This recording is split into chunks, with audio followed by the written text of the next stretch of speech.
नमस्कार, मैं हूं श्री बटानी। आप देखना शुरू कर चुके हैं वैभव क्रांति चैनल। हमारे साथ मौजूद हैं वार्ड नंबर 1 के जिला पार्षद कुलबीर देशवाल। आज सीएम मनोहर लाल ने चंडीगढ़ में घोषणाएं की हैं पंचायती राज को लेकर, जैसे ई टेंडरिंग और शक्तियां बढ़ाई गई हैं जिला पार्षदों की। देशवाल जी, आप सीएम ने घोषणा करी है, सीएम मनोहर लाल जी ने आज बताएंगे कि जो ई टेंडरिंग को लेकर और परिषद की शक्तियों में वृद्धि की है और उनके अधिकार भी बढ़ाए गए, कार्य क्षेत्र भी बढ़ाया गया, क्या कहेंगे इसको लेकर? देखिए, हमारे मुख्यमंत्री जी की सोच रही है कि किसी भी हालत में भ्रष्टाचार पर लगाम लगाई जाए। हमेशा हमारे मुख्यमंत्री जी ये सोचते हैं किस तरह आम आदमी तक सुविधाएं पहुँचें और भ्रष्टाचार मुक्त हमारा हरियाणा हो।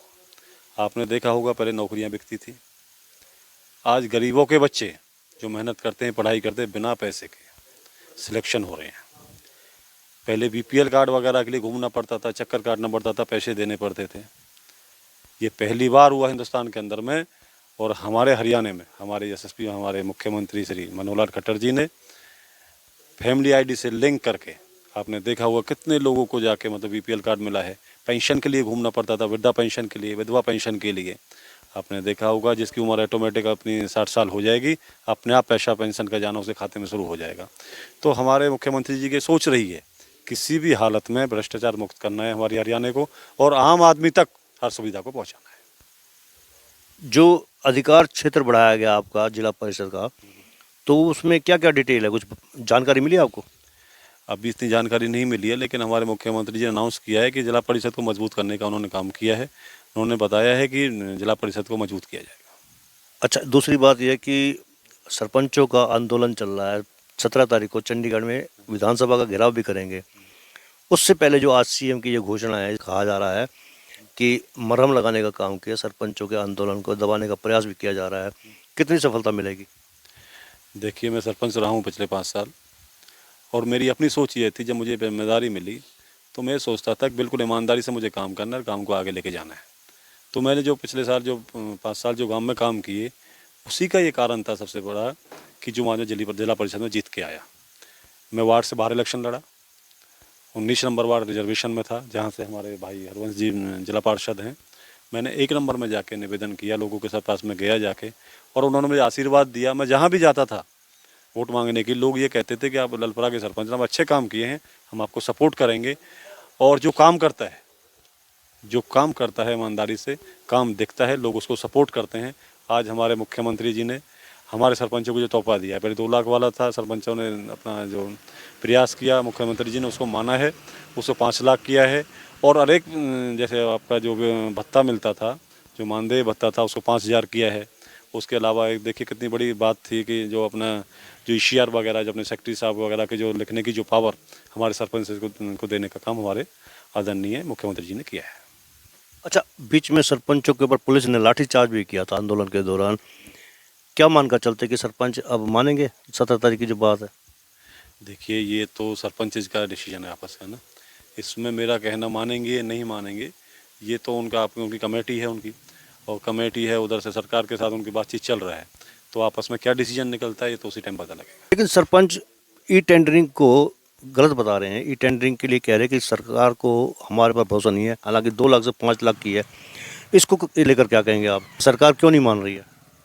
देखिए, मैंने पिछले 5 साल ये देखा है, जब हमारे आदरणीय मुख्यमंत्री जी ने इसको 5 लाख कर दिया है इसको, तो 5 लाख में जैसे हमारे सरपंच जी ने कहा था ना कि कुछ चीज़ें ऐसी होती हैं कि जो काम अर्जेंट करवाने पड़ते हैं, उसको इमीडिएटली टेंडर में नहीं दिया जा सकता। कुछ समस्याएं ऐसी बन जाती हैं, कोई सरपंच के हाथ में कुछ पावर होती है तो उसको इमीडिएटली उस कार्य को करवा देता है। तो मेरे हिसाब से जो 5 लाख का जो हमारे मुख्यमंत्री जी ने इस बात को माना है, तो मेरा आग्रह है हमारे सरपंच साहब से, तो ये अच्छी बात है कि 5 लाख उन्होंने किया है, और इस बात को मान लेना चाहिए। क्योंकि इससे फ़र्क क्या पड़ रहा है, पहले तो इलेक्शन लेट हुआ है, और अभी ये फिर दोबारा से आपस में ये चल गया हमारे सरपंच का सरकार का आपस में। तो हमारे सरपंच से मेरा आग्रह है, इसको मान लेना चाहिए, जिससे हमारे गाँव के विकास कार्य आगे बढ़ सके। क्या मानकर चलते हैं कि अगर ये देर तक टकराव रहता है तो नुकसान किसका होगा? देखिए, अगर ये आंदोलन आगे चलता रहता है तो बेसिकली नुकसान तो जनता का होना है, क्योंकि विकास कार्य पहले से इलेक्शन लेट था, बस्ता जमाते सरपंच 2 साल तो बस्ता ही जमा रहे हैं। अब ये फिर दोबारा से आंदोलन चल जाएगा, तो कहीं ना कहीं इसका जो प्रभाव पड़ेगा विकास के ऊपर पड़ेगा, और विकास अभी फिलहाल रुके पड़े हैं क्योंकि सरपंच आंदोलन में है। तो सरपंच अगर इस बात को मान लेते हैं, तो सरकार ने कहा है तो विकास कार्य जल्दी शुरू हो जाएगी। पंचायत के सरपंच बने थे 2015 में, फिर बाद में अब जिला पार्षद हैं। आपने ये घोषणा भी कर दी, आपके समर्थकों ने भी, लोगों में चर्चा भी खूब है कि पृथला विधानसभा क्षेत्र से आप टिकट के दावेदार हैं। ये दावेदारी कितनी पुख्ता हुई है? देखिए, मैं जब सरपंच के लिए ट्राई किया था तो उस टाइम ही मैंने सब लोगों को पूछा था, सब लोगों ने मुझे आशीर्वाद दिया था, तब मैंने ये कोशिश करी और मैं बीच में आया था जनता के बीच में, और जनता का मुझे बहुत बड़ा आशीर्वाद मिला था। हमारे गांव में 10-12 2-4 की हर जीत होती थी और उस टाइम भी लोगों ने मुझे काफ़ी वोटों से जिता के भेजा था। उसके बाद फिर मैं वार्ड नंबर 1 में गया, मैंने सभी लोगों से पूछा कि मैं इसमें क्या करना है क्या नहीं करना है, तो लोगों ने मुझे आशीर्वाद दिया। फिर मैंने जिला परिषद का इलेक्शन लड़ा। अब भी वही विधानसभा में, देखो पृथला विधानसभा से मैं अपने सभी लोगों से मिलजुल रहा हूँ, सभी लोगों का आशीर्वाद मुझे मिल रहा है और मोस्टली मतलब लोगों ने मुझे सजेस्ट किया है, आशीर्वाद दिया है कि आप पृथला विधानसभा से आप तैयारी करिए, हम सब आपके साथ हैं। जैसे पिछले लगातार चुनाव हैं उसमें पार्टी को विजय नहीं मिली है। अगर बात की जाए तो बसपा जो जिसके अकेले विधायक बने थे टेकचंद शर्मा उससे पहले, उसके बाद अब नयन पल्लावत बने हैं निर्दलीय, क्या मान के चलते कि बीजेपी में आपको टिकट की लाइन में दावेदारों में आगे किया जाएगा?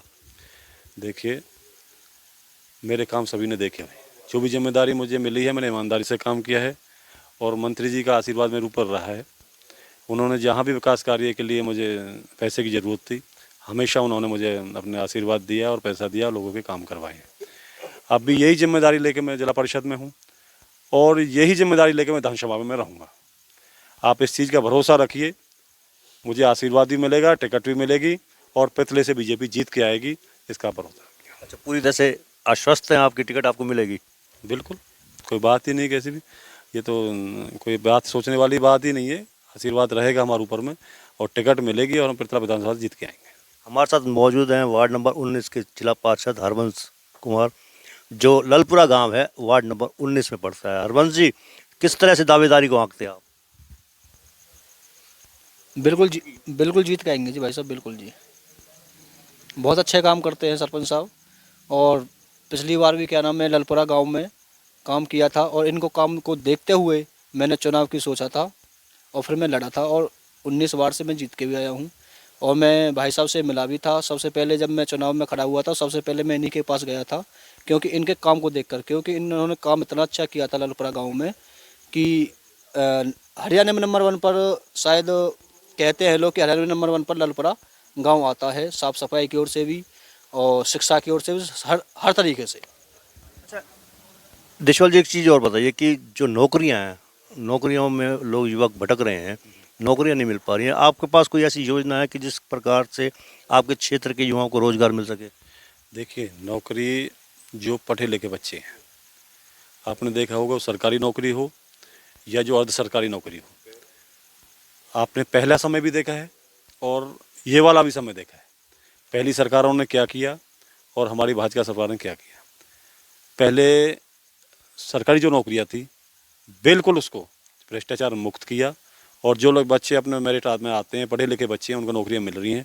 मैं अपने गांव का उदाहरण देता हूं, उसके लिए 5 से नौकरी हमारे गांव में मिली थी और वो उन लोगों को नौकरी मिली है, ना उनके पास पैसा था ना उनके पास कोई सिफारिश थी, बिल्कुल गरीब घर के बच्चे थे, मेहनती थे, उन्होंने पढ़ाई करी और सब लोगों को अपने बेस पर नौकरी मिली। अभी मैं देख रहा हूँ कि जैसे कौशल विभाग के द्वारा जो सिलेक्शन हो रहे हैं, आप इसमें देखिए कोई सिफारिश नहीं है किसी प्रकार की, जो बच्चा मेरिट में आएगा उसको नौकरी मिलेगी और आप देखे हो कितनी नौकरी लोगों को मिल भी रही है।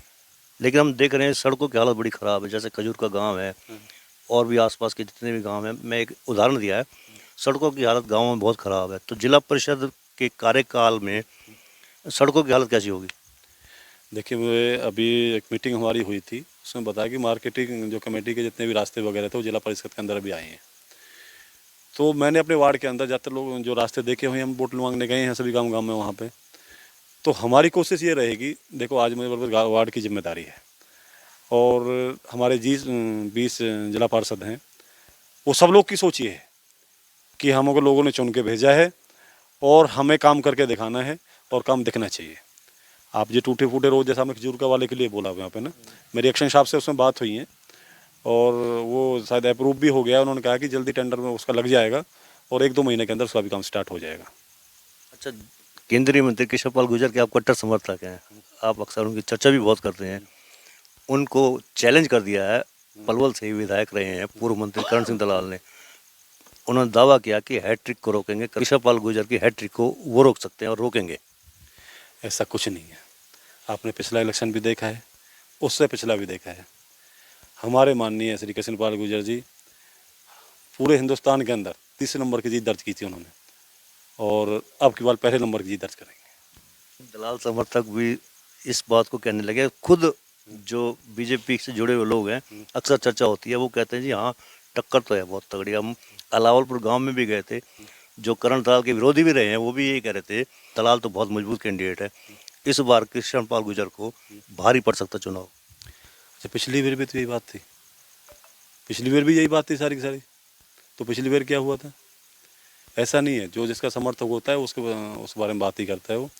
ऐसा कुछ भी नहीं है। मोदी जी की सरकार है और पूरा हिंदुस्तान देख रहा है किस तरह भारत मजबूत हुआ है। पहले आपने देखा था जब हमारे देश के प्रधानमंत्री जाते थे ना विदेशों में, तो क्या बोला जाता था? अब जब हमारे देश का प्रधानमंत्री जाता है ना, तो वहाँ का प्रधानमंत्री या राष्ट्रपति वहाँ पे वेट करता है कि भारत का प्रधानमंत्री आ रहा है उसको रिसीव करने के लिए। ये हमारे देश की मजबूती और हमारे देश की ताकत है। सीएम मनोहर लाल ने एक घोषणा और करी है कि प्रत्येक जिला परिषद का अपना कार्यालय होगा। पलवल का तो अपना कार्यालय है भी सही, हाईवे पर ही है। ये बताइए कि जो चेयरपर्सन है आरती रावत, कैसा कार्यकाल चल रहा है उनका? देखिए, आरती रावत जी का भी कार्यकाल शुरू हुआ है और बहुत अच्छा रहेगा कि हमारी सारी टीम भी बहुत अच्छी है। अभी हमारी 3-4 मीटिंग हुई है। 3 तारीख को एक मीटिंग हुई थी, उसके बाद चेयरमैन साहब ने सभी एसडीओज को जेईज को बुलाया है रूबरू करने के लिए जिला परिषद सदस्यों के साथ में। तो हमारे चेयरमैन साहब की एक अच्छी सोच है, वो सबको साथ लेकर चलना चाहते हैं। उनकी सोच ये किसी भी हालत में हमारे सभी जिला परिषद सदस्यों के वार्डों में काम होने चाहिए और काम दिखने चाहिए और समूथली बड़े प्यार से ये सिस्टम आगे चले। हमारे साथ मौजूद, अभी चर्चा की थी अलावलपुर की, तो अलावलपुर के ही पूर्व सरपंच पप्पू सरपंच हमारे साथ मौजूद हैं। सरपंच साहब, ये बताइए, गांव की राजनीति से तो आप वाकिफ़ है ही हैं, ये बताइए कि गांवों में क्या माहौल चल रहा है सरकार के प्रति? सरकार का जो हमारी जो सरकार है बीजेपी, इसकी जो नीति हैं ये बड़ी स्पष्टवादी नीति हैं और बड़ी अच्छी नीति हैं। हमारे जनता के हित के नीति हैं, भलाई की नीति हैं। जितनी भी हमारी जन कल्याणकारी योजनाएं हैं जो सरकार ने जो चला रखी हैं, वो आम लोगों को तक पहुंचाने की नीति है। ये आम लोगों तक जो सुविधा है वो पहुंच रही हैं। पहले ऐसा होता था, पहली सरकारों में एक जो पैसा वहाँ से सेंटर से चलता था या हमारे राज्य सरकार से चलता था, वो 20% या 30% ही आम जनता तक पहुंचता था, कई काम में लगता था, बाकी पैसा तो बीच में ही गोल मटोल कर जाते थे लोग। लेकिन इस सरकार ने पारदर्शिता लाई है, दिखावा नहीं है, ये ज़मीनी हकीकत है। ज़मीन पे काम करके दिखा रहे हैं, भ्रष्टाचार मुक्त कर रहे हैं, भ्रष्टाचार को ख़त्म कर रहे हैं। इन्होंने जो ये पावर, सरपंचों को जो पावर बढ़ाई है, पहले 2 लाख पावर थी, अब 5 लाख की मनोहर लाल जी ने 5 लाख की घोषणा कर दी है। 5 लाख तक की पावर में हमारे लगभग अमूमन जो जनता के हित के काम है वो हो जाते हैं, और जो फालतू के काम है, जो उससे अधिक जो पैसे के जो काम होंगे वो ई टेंडरिंग द्वारा होंगे। उसमें ईमानदारी पारदर्शिता रहेगी, लेकिन वो भी जो ई टेंडरिंग द्वारा जो काम होंगे वो भी सरपंच के हस्ताक्षर उस पर भी होंगे। सरपंच को अधिकार से वंचित नहीं किया गया है, सरपंचों को अधिकार दिया गया है, लेकिन एक पारदर्शिता के द्वारा ये काम कराए जाएंगे। तो ऐसा मेरा मानना है, सरकार जो काम कर रही है वो अच्छे तरीके से कर रही है और हमें जनता को, आम पब्लिक को उससे ज़रूर फ़ायदा मिलेगा। सीएम मनोहर लाल ने एक बात और भी की है कि सरपंचों को एसीआर लिखने का अधिकार होगा ग्राम सचिवों को, इससे क्या फ़र्क पड़ेगा? इससे ये फ़र्क पड़ेगा, पहले जो सरपंच थे कुछ कम पढ़े लिखे थे। कांग्रेस के टाइम में तो कोई योग्यता ही नहीं थी, इन्होंने योग्यता दी है। बीजेपी वालों ने पढ़ाई की कंडीशन रखी है कि 10वीं पास ही इलेक्शन लड़ेंगे, तो पढ़े लिखे सरपंच आएंगे, वो जानकारी रखेंगे। पहले क्या होता था, जो ग्राम सचिव या सेक्रेटरी जो हमारे होते थे, उन्हें जानकारी होती थी सरकार के जितनी भी योजनाएं आती थी, सरपंच को उनके बारे में जानकारी नहीं होती थी।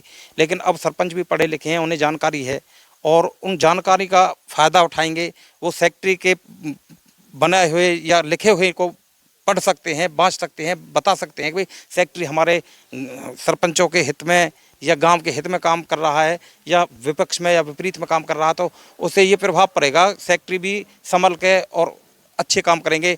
अभी क्या हुआ है, पिछले या में मनरेगा में घोटाले हुए हैं, सरपंचों के केस चल रहे हैं, वो के सेक्रेटरियों पे केस चल रहे हैं। तो इससे सरपंच को पावर बढ़ेगी और सरपंच को मजबूती मिलेगी और ग्राम सचिवों को संभलने का मौका मिलेगा। ये मनरेगा में और जो घोटाले की बात कर रहे हैं तो बीजेपी के शासनकाल में ही हुए हैं। ये जो बीजेपी के शासनकाल में हुए, सरकार की तरफ से क्या हुआ, ये अधिकारी करते हैं। ये सरकार को ऊपर से कोई वो नहीं है कि भाई सरकार घोटाले करा रही है। अधिकारी पुराने बैठे हुए हैं, पिछली सरकार के बैठे हुए हैं। अभी कोई ये थोड़ी है भाई नई भर्ती हुए, नए सिलेक्शन हुए, नए अधिकारी आ गए, नए बदल के लोग तो वही हैं पुराने ही। सिस्टम तो उनके अंदर पुराना ही घुसा पड़ा है ना, वो तो बदलना पड़ेगा, वो तो टाइम तो लगेगा इसमें। अच्छा, आप ई टेंडरिंग को सही मान रहे हैं, लेकिन सरपंच तो मान ही नहीं रहे। वो तो 17 तारीख को घेराव भी कर रहे हैं और पुलिस ने उनके ऊपर लाठीचार्ज भी किया। ऐसा है, ये सरकार के और सरपंचों के बीच का मामला है। जो सरपंच हैं उनकी अपनी अलग सोच होगी। ये 100% सरपंच उसमें नहीं जा रहे। ये कुछ परसेंटेज सरपंच हैं जो आंदोलन कर रहे हैं, सरकार के खिलाफ बात कर रहे हैं, बयानबाजी कर रहे हैं, घेराव करेंगे, ये करेंगे। इससे सरकार का कोई नुकसान नहीं हो रहा, नुकसान हो रहा आम जनता का। आम जनता ने सरपंच को भरोसा करके जिता के भेजा है, वे हमारे काम होंगे। और सरपंच और सरकार के बीच में टकराव चलता रहेगा। काम किसका रुकेगा? जनता का। प्रभाव किस पे पड़ेगा? जनता पे। नुकसान किसका होगा? जनता का। तो ये सरपंचों को समझना चाहिए भाई, आप 5 लाख तक के काम कराइए, आप 4 काम करा दिए, 6 काम करा दीजिए। जरूरी थोड़ी भाई एक काम करके बैठे थे 5 लाख का। तो ये तो अधिकार है, आप 10 जगह काम चालू कर सकते हैं। 5-5 लाख के 10 काम कर दो तो 50 लाख हो गया। 50 लाख का ये काम नहीं कर सकते, यही तो है। तो ये सोच का फर्क है सिर्फ। अगर आप अच्छी सोच रखेंगे तो अच्छे काम होंगे। कुलबीर देशवाल जी के दावे को किस प्रकार से आंकते, क्योंकि जिस पद पर ये जाते हैं उस पर काम करने से पहले आगे की सोचने लगते हैं। सरपंच बने तो पार्षद की सोचने लगे थे, जिला पार्षद बने तो विधायक की सोचने लगे हैं। 2024 में टारगेट कर दिया। देखो, एक सोच होनी चाहिए, ईमानदारी की सोच होनी चाहिए, काम करने का नियत होनी चाहिए आदमी की। अगर आप अपनी नियत सही रखोगे और काम करने की सोच रखोगे तो निश्चित रूप से कामयाबी मिलेगी। तो यही हमारे ये छोटे भाई कुलबीर जी का वो है। एक जिस भी काम में जो भी इन्हें जिम्मेवारी दी जाती है उसे ये अपनी इतनी मजबूती से निभाते हैं। एक पब्लिक को किसी भी प्रकार का कहीं भी कोई कष्ट नहीं हो, कोई दुख नहीं हो, कोई तकलीफ नहीं हो। जो प्रतिनिधित्व पब्लिक का प्रतिनिधित्व कर रहा था वो पब्लिक के लिए कर रहा है। इनका समय सुबह 7 बजे थे और शाम के 10 भी, 12 भी, 11 भी, 1 भी, कितना ही टाइम बच जाए, ये पब्लिक के बीच में रहते हैं। पब्लिक के दुख सुख को सुनते हैं, पब्लिक की परेशानियों को मिटाते हैं, पब्लिक के साथ रहते हैं। तो यही एक वो है जो जनता ऑटोमेटिक इनके स्वभाव से, इनके आचरण से, इनके विचारों से इनके साथ हो जाती है। तो ये थे हमारे बीच में जिला पार्षद कुलबीर देशवाल और उनके साथीगण फार्म हाउस पर बैठे हुए हैं कार्यालय में। चर्चा रोज चलती है हुक्के पर, आज के हालात पर। देशवाल ने कहा है कि वो उनके जिम्मे जो कार्य है उसको पूरा करेंगे। सड़कों की हालत जहाँ तक है, उन सारी सड़कों को ये सोच है हर जिला पार्षद की कि सड़कों की दशा सुधारी जाएगी।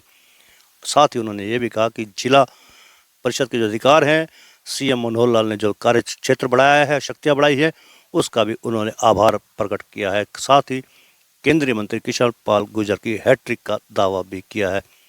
मेरा आपसे अनुरोध है, नीचे जो आप देख रहे हैं यूट्यूब चैनल, इसको आप लाइक करें, सब्सक्राइब करें, कमेंट बॉक्स में जाकर एक प्रतिक्रिया दें, इस लिंक को ज़्यादा से ज़्यादा शेयर भी कर दीजिए, क्योंकि वोकल फॉर लोकल के लिए हमें आपका इतना सा सहयोग जरूरी है। धन्यवाद। जय हिंद, जय भारत।